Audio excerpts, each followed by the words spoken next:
barakun fattabi'uhu wattaqu la'allakum turhamun. Artinya, dan Al-Quran itu adalah kitab yang kami turunkan yang diberkahi, maka ikutilah ia dan bertakwalah agar kamu diberi rahmat.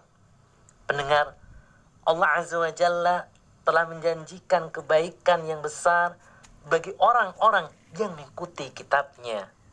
Sebagaimana firman Allah Azza wa Jalla di dalam Quran surat Thaha ayat 123, fa imma ya'tiyannakum minni huda famanittaba'a hudaya fala yadhillu wala yashqa. Artinya, jika datang kepada kamu petunjuk dariku, maka barang siapa mengikuti petunjukku, ia tidak akan sesat dan tidak akan celaka. Sebaliknya, Allah Azza wa Jalla juga memberi ancaman berat bagi orang yang berpaling dari Al-Quran. Sebagaimana firman Allah Azza wa Jalla di dalam Al-Quran surat Thaha ayat 124 sampai 127 yang artinya, barang siapa berpaling dari peringatanku, maka sesungguhnya baginya penghidupan yang sempit dan kami akan menghimpunkannya pada hari kiamat dalam keadaan buta. Ia berkata, ya Tuhanku, mengapa engkau menghimpunku dalam keadaan buta, padahal aku dahulunya adalah seorang yang melihat? Allah berfirman, demikianlah, telah datang kepadamu ayat-ayat kami, namun kamu melupakannya, dan begitu pula pada hari ini kamu pun dilupakan. Dan demikianlah kami membalas orang yang melampaui batas dan tidak percaya kepada ayat-ayat Rabb-Nya. Sesungguhnya azab di akhirat itu lebih berat dan lebih kekal. Sesungguhnya kewajiban pemimpin umat adalah menghukumi rakyatnya dengan hukum Allah Azza wa Jalla, yaitu berdasarkan Al-Quran dan Sunnah. Dan kewajiban rakyat adalah berhukum kepada hukum Allah Azza wa Jalla. Oleh karena itulah Allah Azza wa Jalla mencela dengan keras orang-orang yang ingin berhakim kepada hukum yang bertentangan dengan hukum Allah Azza wa Jalla. Allah Azza wa Jalla berfirman di dalam Quran surat An-Nisa ayat 60, alam taro ilal ladzina yas'umuna annahum amanu bima unzila ilaika wa ma unzila min qablik yuriduna an yatahakamu ila taghut wa qad umiru an yakfuru bih wa yuridu syaitanu an yudilla dhalalan ba'ida. Artinya, apakah kamu tidak memperhatikan orang-orang yang mengaku dirinya telah beriman kepada apa yang diturunkan kepadamu dan kepada apa yang diturunkan sebelum kamu? Mereka hendak berhakim kepada tauhid, padahal mereka telah diperintah mengingkari tauhid itu, dan setan bermaksud menyesatkan mereka dengan penyesatan yang sejauh-jauhnya. Allah Azza wa Jalla juga berfirman di dalam Quran surat Al-An'am ayat 114, afa gharallahi abtaghi hakama wa huwa allazi anzala ilaikumul kitaba mufassala wallazina atainahumul kitaba ya'lamuna annahu munazzalun min rabbika bil haqq fala takunanna minal mumtarin.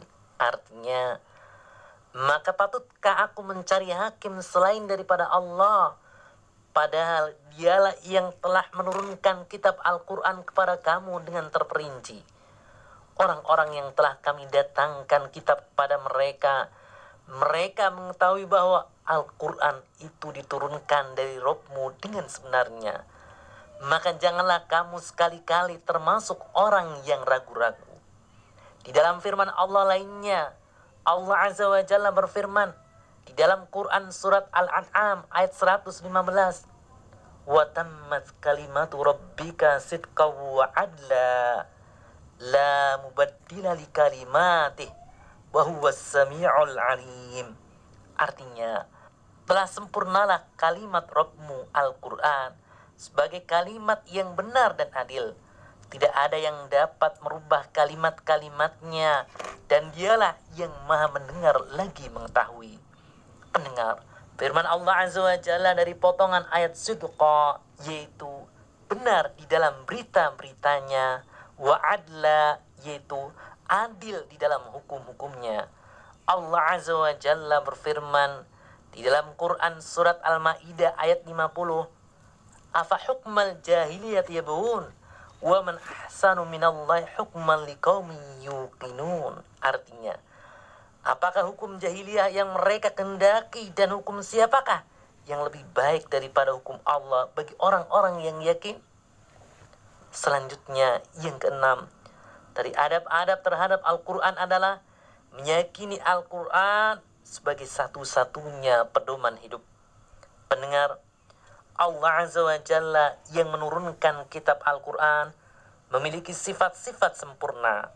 Oleh karena itu, kitab sucinya juga sempurna, sehingga cukup dijadikan sebagai pedoman untuk meraih kebaikan-kebaikan di dunia dan akhirat. Demikian juga Al-Quran cukup sebagai bukti kebenaran Nabi Muhammad SAW sebagai utusan Allah Azza wa Jalla kepada seluruh manusia dan jin. Allah Azza wa Jalla berfirman di dalam Quran surat Al-Ankabut ayat 51, awalam yakfihim anna anzalna 'alaikal kitaba yutla 'alaihim inna fi dzalika larahmatan wa dzikra liqaumin yu'minun.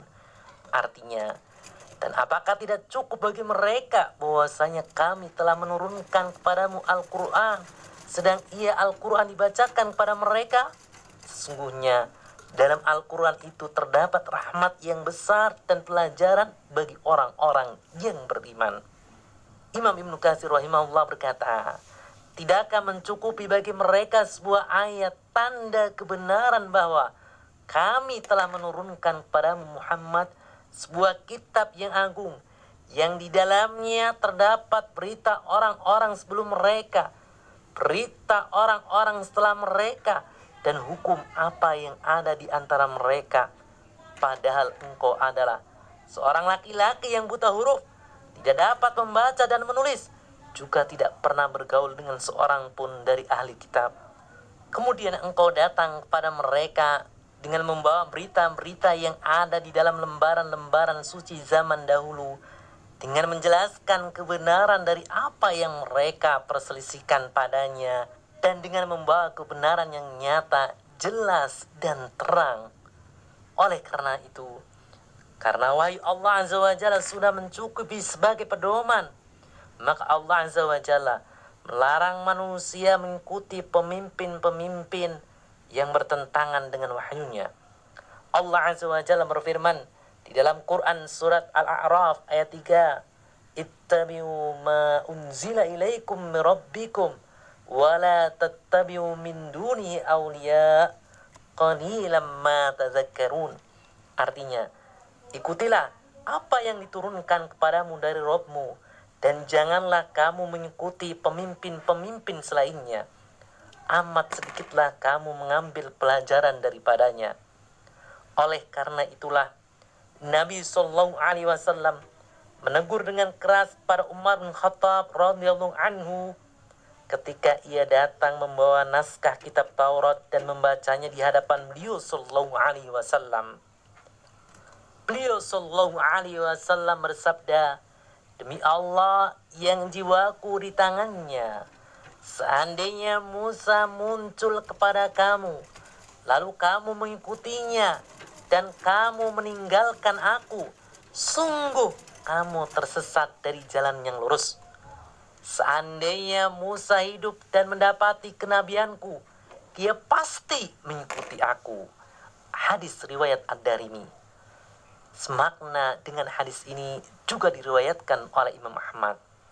Pendengar yang budiman, demikianlah pembahasan kita pada edisi kali ini. Mudah-mudahan kita bisa mengambil pelajaran dan hikmahnya, terlebih kita bisa menerapkannya di dalam kehidupan kita sehari-hari. Inilah di antara adab-adab orang beriman terhadap kitab suci Al-Quran. Semoga Allah Azza wa Jalla selalu membimbing kita untuk meraih ilmu yang bermanfaat dan mampu mengamalkannya. Amin.